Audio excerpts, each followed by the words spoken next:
What's really good? We are back with another Pokemon Sun and Moon Wi-Fi battle. Today we're gonna be showcasing Pyukumuku. This Pokemon is really annoying, and I love it.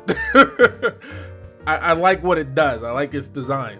But I want to apologize for not uploading a Wi-Fi battle yesterday. I know I said I'd upload one every day, but I couldn't find one. I could not find a good battle to upload. I want the quality of my battles to rise. I don't want to upload battles where I'm 5-0 and then 6-0 on my opponents because I'm setting up on them and just sweeping super easily. I don't want to upload a battle where I only win because my opponent did something stupid, you know? So I finally got a good battle here. I'm going to be sending out my Mamoswine. He's actually going to be leading off with his Gyarados.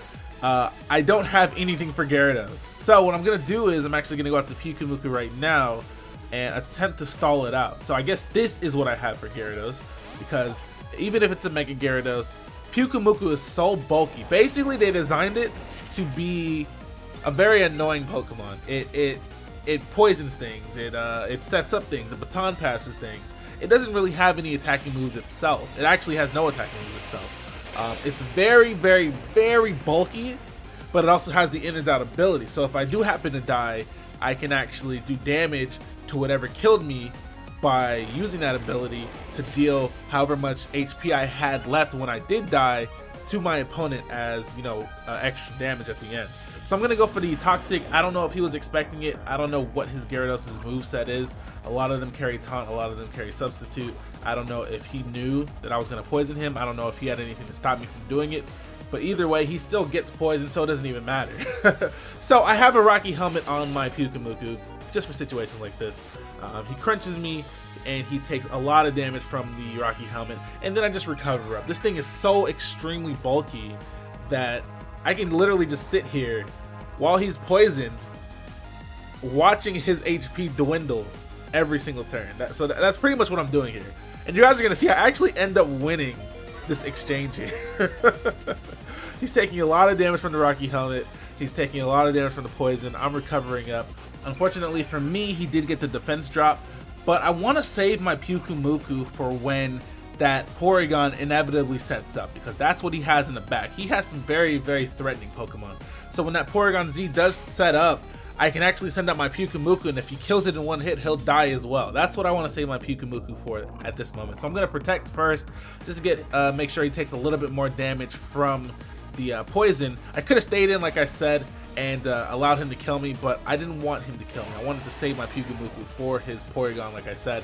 So I'm actually going to let him attack my Mamoswine here, and I do have the Focus Sash, so it's not a big deal.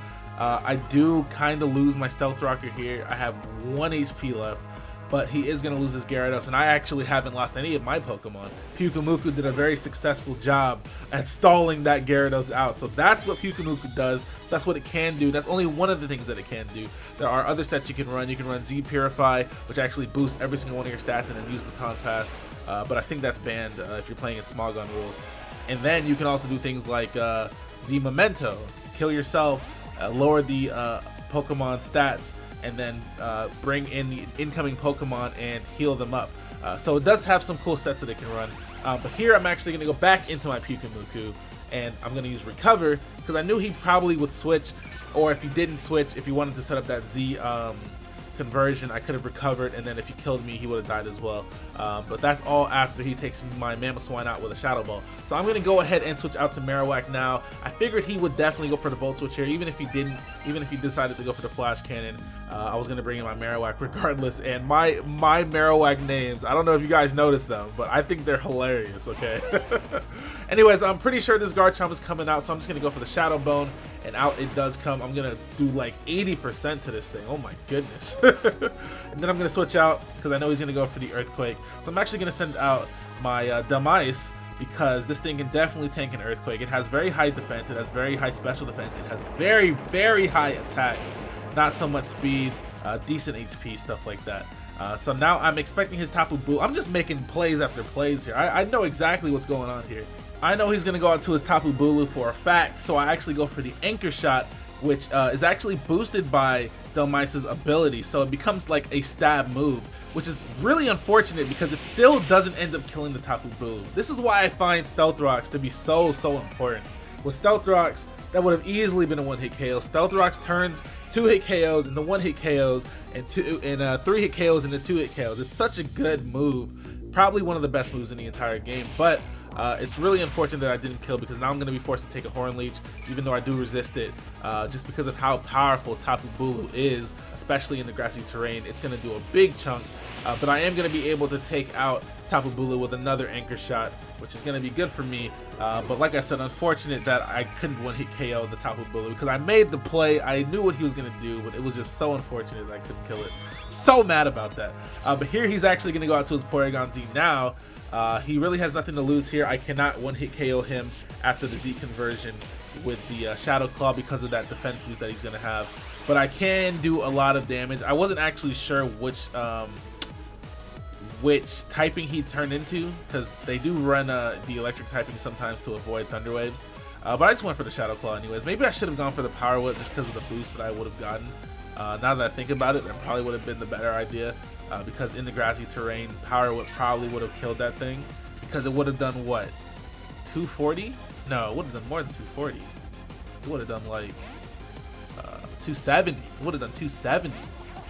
So I think it would have been stronger than Shadow Claw. I think I should have gone for Power Whip there, guys. Oh man, I'm just now realizing it. I didn't realize it during the battle, but I'm just now realizing that I probably should have gone for Power Whip, just considering I'm in the grassy terrain. Oh no, now I feel like crap. Anyways, I switch out, let my Pyukumuku take the Shadow Ball, which I knew he would go for. So I tank the Shadow Ball, and then I allow him to kill me so that I would get my Innards Out and kill him, which is really, really cool. This thing is so tanky. It's tanky physically and special defensively.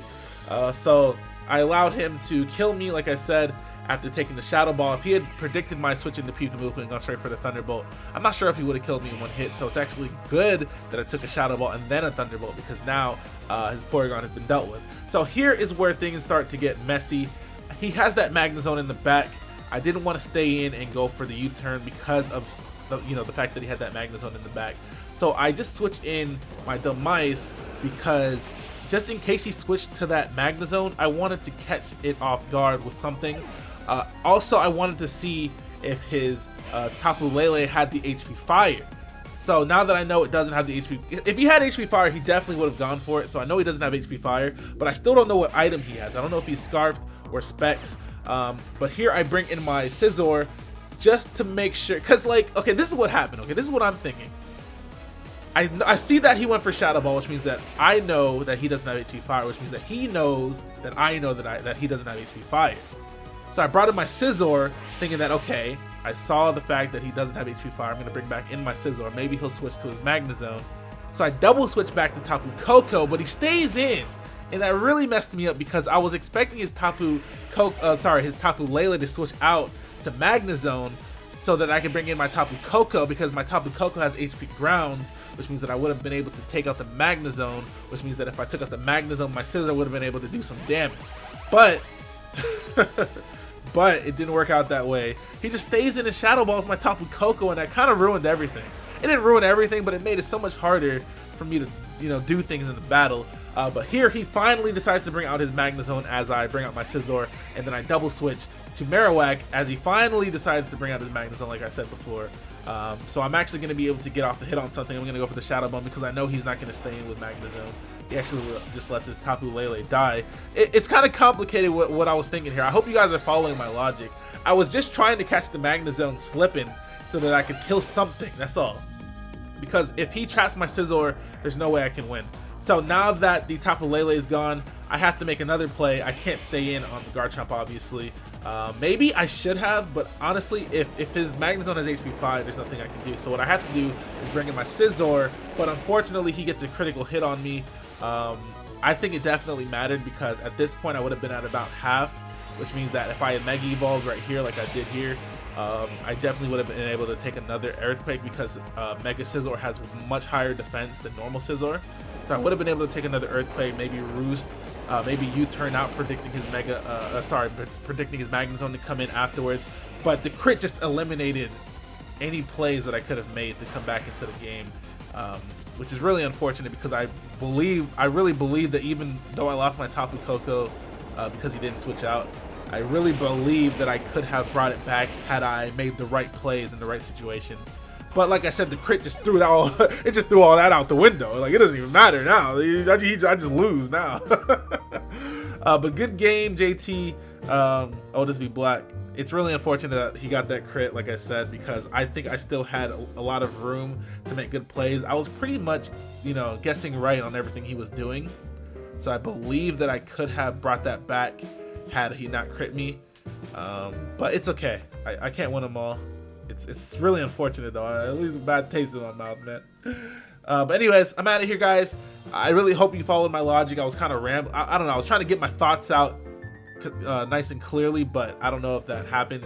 But make sure you check out one of the videos on screen now. And I just want to thank you guys from the bottom of my heart for supporting me and my content. I'm really happy that you guys are enjoying my videos. I put a lot of work into them this time around because I can't go back to the old battles, man. I gotta keep the battles looking like this because I am a quality man. Like, I need the best quality I could ever get, which is probably why I'm gonna upgrade my microphone soon. But anyways, thank you guys so much. Hit that like button, please. Comment, subscribe. Let me know what you guys want me to use. And also, if you guys are still here at the end of this video, tweet me teams that you want me to use if you want me to use them, because I have no problem using your guys' teams, honestly. If I see some decent ones, I will gladly use them in these battles. So tweet me teams if you guys want me to use them. I probably should have said that at the beginning, but if you're still here, I'm sure you guys will, whatever. Anyways, thank you guys for watching. I'm out of here. Bye!